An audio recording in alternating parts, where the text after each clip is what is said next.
New from Second Sight Films is Pearl from 2022. Now, I saw X when it came out and I really enjoyed it. I thought it was funny, it was engaging, it was well shot and had some real surprises and fun characters.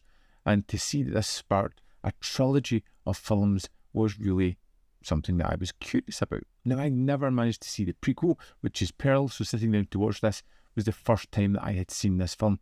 And I've got to say, really enjoyed this one. From this weird technicolor aspect to this internal disintegration that's going on is just wonderful. Set decades before X, Pearl is a girl who is suffocating under the weight of her isolation, her obligation, and hunger for something more. She is stuck within her family life on the farm. Her mother is oppressive. She is just living this mundane life, but she has these big dream aspirations of becoming a star of the silver screen, something that she will aim for. No, I'm a star!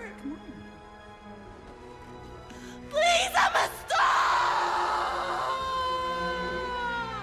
It's that escapism that drives this character, and throughout the film you're going to see her disintegrate as the obligations, as I said, of her mother, of society, of her marriage to a husband who's away at war and she doesn't know what's happening to him, start to really weigh her down and bring a kind of madness to the forefront. Now, I've got to say, I loved the technicolor American Nightmare that we see at the start. As this opens up, it feels like almost like the Wizard of Oz. It's so bright and colourful and fancy-free. I wouldn't have been surprised if I saw a cartoon bird fly onto the screen and chat with our main character. What are you doing in here, Mr. Goose?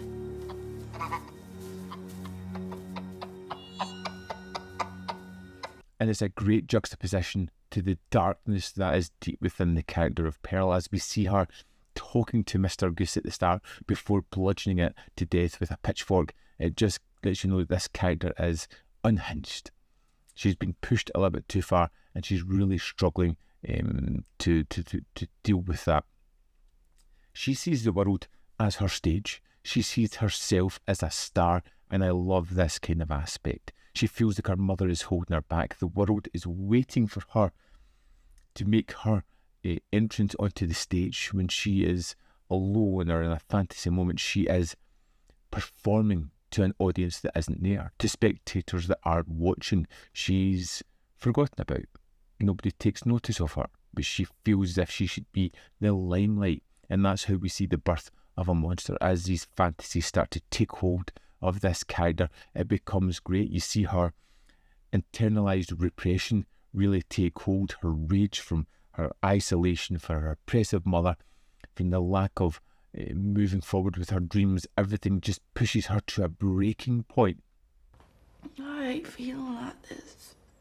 It's so pathetic. Do people like you ever feel this way? I figure you don't. You seem so perfect all the time.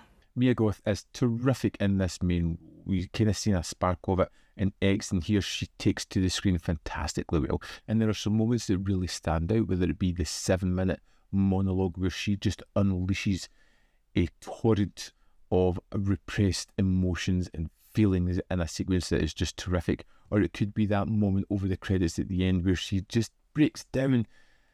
It's a truly terrific performance of a character who is deeply struggling with everything that's going on, but trying to do her best and slowly falling apart. Like I said, I really did love the aesthetic of this one. It was a great counterpoint to the darkness within the character. This bright, effervescent, lovely scenery that's all bright primary colours just jumps off the screen, makes you sit up and pay attention, but there is something under that iconic smile that's unsettling, that's tragic, it's unforgettable. Pearl was an absolute joy to visit. I really did enjoy it. I thought it was really fun and really engaging when you realise it's all about a character's internal struggle to the breaking point of failure and realising that her mundane life that she wants to escape from as her future is just wonderful. It's got some great shocking sequences. I think it's delivered in a really fun way, whether it be the chopping up of the body at the end and how that's framed and how it's delivered and how it's so bright and colourful like everything else. The pitchfork sequences are always terrific, of which there are a couple in the film, and an axe sequence which is really good as well. It's just a really kind of fun film.